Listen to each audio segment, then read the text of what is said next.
একটা নাম, একটা স্বপ্ন। ২০১২ অনূর্ধ্ব-১৯ বিশ্বকাপে যিনি ছিলেন সবার সেরা। বাবর আজম, কুইন্টেন ডিকক, লিটন দাস, উন্মুক চাঁদ সবাইকে ছাড়িয়ে যার রাজত্ব ছিল। নামটা উইলিয়াম বশিষ্ঠ। কিন্তু এখন কোথায় সেই রাজকীয় জৌলস? কোথায় সেই যুবরাজের অহংকার? সেই হারিয়েই যার ঠাঁই এখন বাংলাদেশ প্রিমিয়ার লিগের এক অখ্যাত কোণে।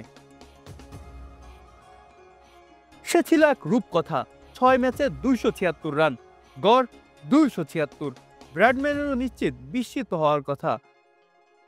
ফাইনালেও ছিল অপরাজিত ৮৭ রানের ইনিংস। কিন্তু আজ ক্রিকেট বিশ্বের নামটি যে ইতিহাসের ধুলোয় ঢেকে গেছে। বাবর আজম, কুইন্টেন ডিককরা হয়েছেন মহাতারকা, আর তিনি বিপিএল এর এক অচেনা ব্যাটার, এক বিস্মিত নায়ক।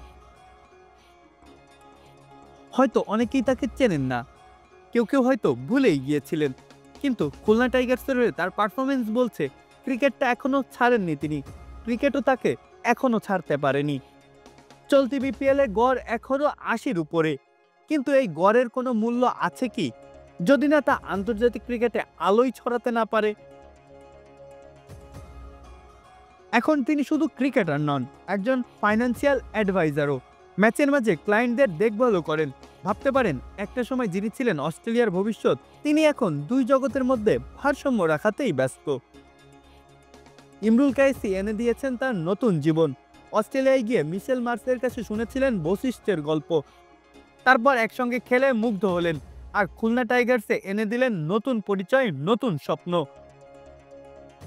বশিষ্ঠ জানেন তার জন্য জাতীয় দলের দরজা চিরতরে বন্ধ হয়ে গেছে বহু আগেই। তাই বলে কি ক্রিকেটটা আর ছেড়ে দিতে পারবেন তিনি? না, তিনি এখন খেলেন শুধু ভালোবাসার জন্যই, শুধু উপভোগের জন্যই। রাজপুত্র কি সত্যিই হারিয়ে যায়, নাকি শুধু একটা নতুন রাজত্বের অপেক্ষায় থাকে?